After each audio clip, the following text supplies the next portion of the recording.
Hello everyone, welcome back to my channel. আশা করছি আপনারা সবাই খুব ভালো আছেন আর আমিও খুব ভালো আছি।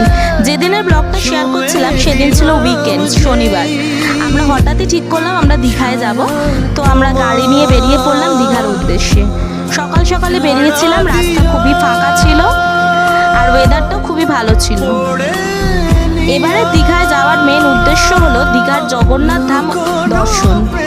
কারণ এর আগেও আমরা বহুবার দীঘায় গেছি এবং আপনাদের সাথে বহু ব্লগ শেয়ার করেছে, কিন্তু এই ব্লগে আমি শেয়ার করব দীঘার জগন্নাথ মন্দিরের কিছু মুহূর্ত। তো চলুন যাওয়া যাক। যখন দীঘার কাছাকাছি গিয়ে পৌঁছালাম তখন কিন্তু আমরা প্রচুর বৃষ্টি পেয়েছি। কোলাঘাট থেকে আমরা বৃষ্টি পেয়েছিলাম।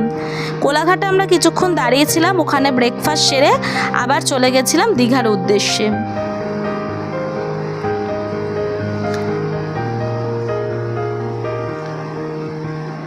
ভোর ভোর বেরোতে আমরা রাস্তা খুবই ফাঁকা পেয়েছিলাম। এই যে দেখুন, আমরা চলে এসেছি দীঘার এই বিশ্ব বাংলা গেটটি। এখান দিয়ে শুরু হচ্ছে। প্রচণ্ড বৃষ্টি হচ্ছিল মুষলধারে, তার জন্য জানি না আপনারা বুঝতে পারছেন কি না। আমাদের এবারের হোটেলটি ছিল হোটেল রয়্যাল টাচ, যেটা নিউ দীঘায় অবস্থিত। নিউ দীঘা সমুদ্র সৈকত থেকে এটি 7 মিনিট ডিস্টেন্সের মতো লাগে। আর এদের আরেকটি হোটেলই পাশেই রয়েছে, সেটি হলো হোটেল গ্র্যান্ড টাচ। তবে আমরা রয়্যাল টাচেই ছিলাম। আর বলে রাখা ভালো যে এই হোটেলের সাথে কিন্তু কমপ্লিমেন্টারি ব্রেকফাস্ট রয়েছে। এখানে একটা কিং সাইজের বেড রয়েছে, একটা ব্যালকনি রয়েছে, আর TV cabinet, sofa, centre table, একটা বিগ সাইজের আয়না রয়েছে। আর এই জানলা থেকে একটা বড় ভিউ দেখা যাচ্ছে, যেটা বাইরের। এটা যদি সমুদ্রের ভিউটা হতো আরও সুন্দর হতো, কিন্তু এটা রাস্তার ভিউটাই রয়েছে। আর পাশে আরেকটা বড় জানলা রয়েছে। চলুন এবার ফ্রেশ ট্রেশ হয়ে নিয়ে এবার আমরা চলে যাই পুজো দিতে।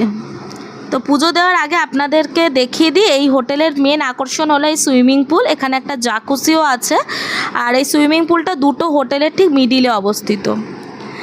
আর সুইমিং পুলের টাইমিং সকাল 8টা থেকে, কিন্তু সুইমিং কস্টিউম কিন্তু আপনারা যদি সাথে ক্যারি করেন তো ভালো, না হলে কিন্তু আপনাদেরকে এখান থেকে কস্টিউম কিনে বা ভাড়া করে নিতে হবে।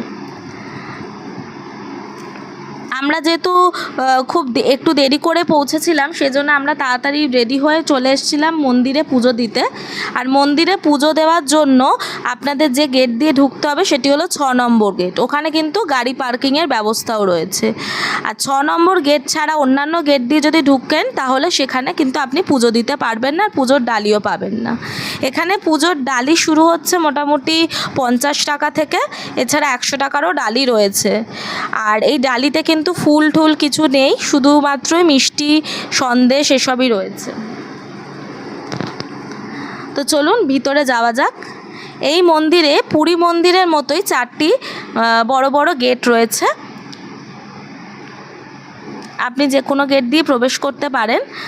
3 নম্বর গেটটি এ সময় বন্ধ ছিল, সেজন্য আমরা 3 নম্বর গেটটি দেখতে পাইনি। বাদবাকি গেটগুলো সবই খোলা ছিল। যেহেতু সামনেই রথ, সেজন্য এখানে অনেক কাজও চলছিল। এই যে আমরা এবার এই সিঁড়িগুলো দিয়ে উঠে চলে যাব ডিরেক্ট মেন মন্দিরের কাছে। এই মন্দিরটি পুরো পুরীর আদলেই তৈরি, কিন্তু জায়গাটি অনেকটাই বড়। মানে অনেক লোক এলেও বোঝা যাবে না যে এত ভিড় হয়েছে। আমরা যে টাইমে গেছিলাম অলরেডি তখন ভিড় ছিল, কিন্তু ওয়েদারের জন্য অনেক লোক তখন আসেনি। আরেকটা জিনিস হচ্ছে, এখানে যদি আপনি লাইটিংটা দেখতে চান তাহলে সেটা কিন্তু সন্ধেবেলায় দেখতে পারবেন। আর সকালে পুজো দেওয়ার টাইমিং শুরু হচ্ছে সকাল 8টা থেকে দুপুর 12:30 1টা অবধি। আমাদের অলরেডি 12:30 কাছাকাছি বেজে গেছিলো, তাই জন্য আমরা তাড়াতাড়ি করে যাচ্ছি, কারণ এরপরে মন্দির বন্ধ হয়ে যাবে। তারপর আবার সে খুলবে বিকেল 4টের সময়। 4টে থেকে 8টা অবধি মন্দির খোলা থাকে বিকেলে। তো চলুন এবার তাড়াতাড়ি গিয়ে পুজোটা দিয়ে নিই। এই যে আমরা মেন মন্দিরে ঢুকে পড়েছি। এখানে পুজোর ডালিও আমরা দিয়ে দিয়েছি। এই দেখুন জগন্নাথ, বলরাম, সুভদ্রা। এখানে কিন্তু আপনারা ফোন নিয়ে যেতে পারেন, ফোন অ্যালাউ আছে, কিন্তু ফোন আর পার্স কিন্তু খুবই সাবধানে রাখবেন।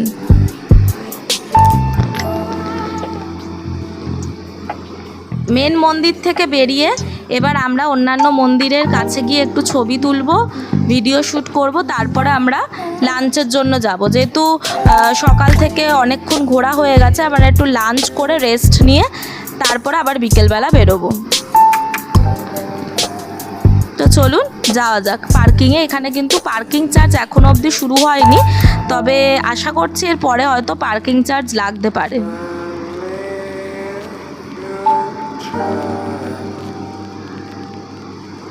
জায়গাটা কিন্তু খুবই সুন্দর, আর প্রচণ্ড বৃষ্টি হওয়াতে একটু মুশকিলও হয়ে গেছিলো আমাদের পুরোটা ঘোরার, কারণ এতটাই বৃষ্টি হচ্ছিল। আর ছাতাও নিয়ে যায়নি, বৃষ্টিতে প্রায় ভিজেই গেছিলাম।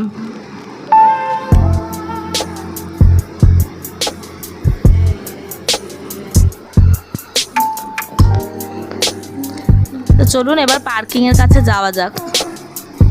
পার্কিং থেকে বেরিয়ে আমরা খেয়ে দিয়ে একটু রেস্ট নিয়ে নিয়েছিলাম রুমে, তারপরে চলে এসেছি এই হোটেলের মেন আকর্ষণ সুইমিং পুলে। একটু এবার সুইমিং করে আমরা রেস্ট পরে আবার বিকেলে যাবো একটু সমুদ্রের ধারে, কারণ কালকে সকালেই আমাদের চেক আউট।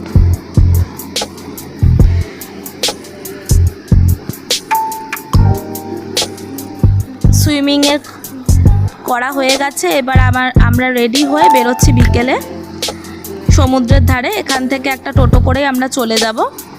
আর যেতে যেতে দেখুন আপনাদের এই মন্দিরের ভিউটাও দেখিয়ে দিলাম। আর পাশে একটা বড় পার্ক করেছে, মন্দিরটি আলো লাইটিংয়ে খুবই সুন্দর লাগে। এবার আমরা মেন ওল্ড দীঘাতে চলে এসেছি। ওল্ড দীঘার এখানে সমুদ্র সৈকতে কিছুক্ষণ বসে রাত্রিরের ডিনার সেরে চলে যাব হোটেলে। তো চলুন আজ অবধি এই ব্লগটি এই পর্যন্তই। এর নেক্সট ব্লগে আপনাদের সাথে অবশ্যই দেখা হচ্ছে। Thank you. ব্লগটা কেমন লাগলো অবশ্যই জানাতে ভুলে যাবেন না।